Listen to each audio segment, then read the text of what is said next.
Hello YouTube, it's your Zulu Boy Mechanic here, once again with another quick job to do. So I have this Toyota here. So what happened was the customer they were driving, and for whatever reason one of the stud at the front broke off, and of course the other ones also got damaged, like the threads on the other studs were also damaged. So of course the recommendation is to change all, provided the hub is still in good shape. So it's not that complicated job to do this. So I've taken the brake caliper bracket already out. With the pads, I just left them there because I'm not changing any pads for them. They just asked for the studs, and the brake pads are still okay, probably about another 50% life remaining. So they were driving, of course, with the donut now, so I'd also do a tire for them right there on the machine. I just finished balancing that tire, so it's good to go now on the car. So my next step now is going to be to remove the rotor. As I said, I've already taken the bracket, so it's just 2 bolts behind. The other one is out already, holding that bracket. So now I'm taking the rotor out. The next step, as you can see, is to examine the hub. So when that stud came out, it just made some damage on the shield here, the guard. So it's not really a big deal as long as there's nothing coming closer to touch on the rotor. And also it did make some damages just inside the rotor, but nothing really on the surface where the pads run, so I can reuse this. But these guys, they do need to take care of their car, maybe down the road, change these brakes. So anyways, here I am just checking it, making sure this the splines here for the new studs are still good. This is in bad shape. Of course, it needs some good good cleaning. Wire wheel this, have it clean, put some anti-seize as you put the rotor back. Okay, so my next step now, I'm just going to drive these ones out just to show you how you do it. Grab your hammer and then snark it like that. As you can see, so they're all out. I want to spin this to get to a position where you can pull them out. So right there is the best position.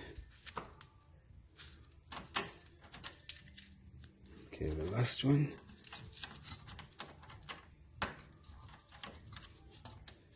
So I can't take it out there, so just spin this. Okay.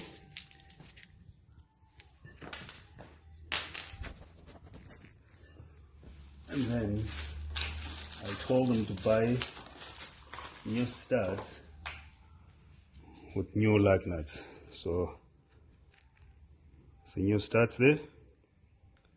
So I'm just going to pull them through. So put them behind. That. Just check behind just to make sure it doesn't touch on the hub for you to draw it in. If it was, sometimes you can just shave the corner of it slightly if it's touching, but right now this one is not touching. So what I normally do before I suck this out, I tap it with a hammer just to start it, just to make sure it's straight.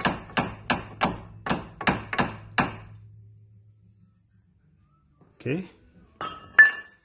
And then you can put a nice bearing in between here, and then use the new lug nut to draw it. So you just tighten this and suck it in using the new lug nut. And you can put a spacer here, you can put a like a big nut, it's okay. And then you just put this and then suck it in. So I'm just going to get the tools ready and show you. Okay, So actually I just went ahead and pulled the first one. So I'll show you on this one how you do it. So as I said, you tap it in with the hammer, then you have it straight. Sorry, I just have only two hands and I need to use them at the same time. So that's why I'm struggling to hold this camera. So there's my my nut I'm gonna use as a spacer. So I'm just gonna put it in there. See it? And then I'm using the same lug nut in case if it gets damaged for whatever reason. I'd rather lose one than losing all of them. And then I'm just going to put this through.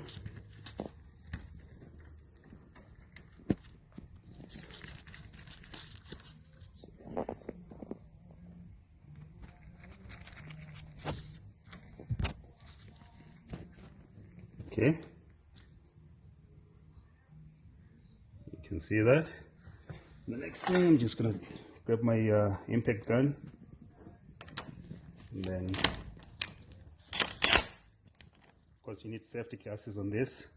Ear mufflers as well, if you don't like the noise. Okay, so I'm going to suck it in. So you can see it's being drawn in. See that? That's it. And then now I can take out my lug nut and my spacer.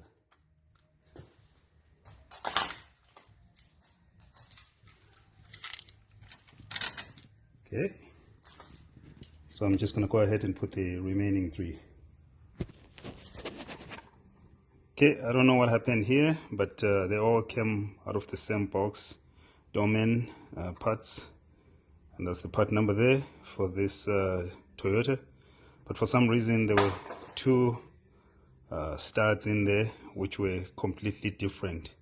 So these ones, as you can see how the other ones are the ends. And these ones, so these ones won't even actually go through. So the splines here, they're too high, it's too big, so it won't even go through there. So that's not the right part. For some reason two of them were mixed in there. So for me to get the job done safely, I have to choose the remaining two. Well, one was broken. Normally if one is broken, you usually change the two that are besides it. But in this case, I was going to change all of them for the guy, but the other two that I just put back here, they're still okay. I'm just going to go ahead and clean the hub, clean the studs, and then the job is done. So anyways, I thought I would just show you a quick video how to do this, because it's common. Some people sometimes over tighten their studs when they are changing their tires themselves, or even shops sometimes they use impacts without adjusting the speed, the torque, and then that does happen. Unfortunately, there are some cars, for instance, I would say probably like some Honda Civics out there, you can't knock it out the way I did. You have to take the hub completely out. You have to take the spindle, get this pressed on a vise, and put new bearings along with the new studs. So be careful whenever you do your tire swap, or you're doing a brake job or whatsoever. Be careful when you're torquing your wheels or taking them out. And I know even some Americans, they use these lug nuts with chrome that tend to get destroyed with the time, and or damaged.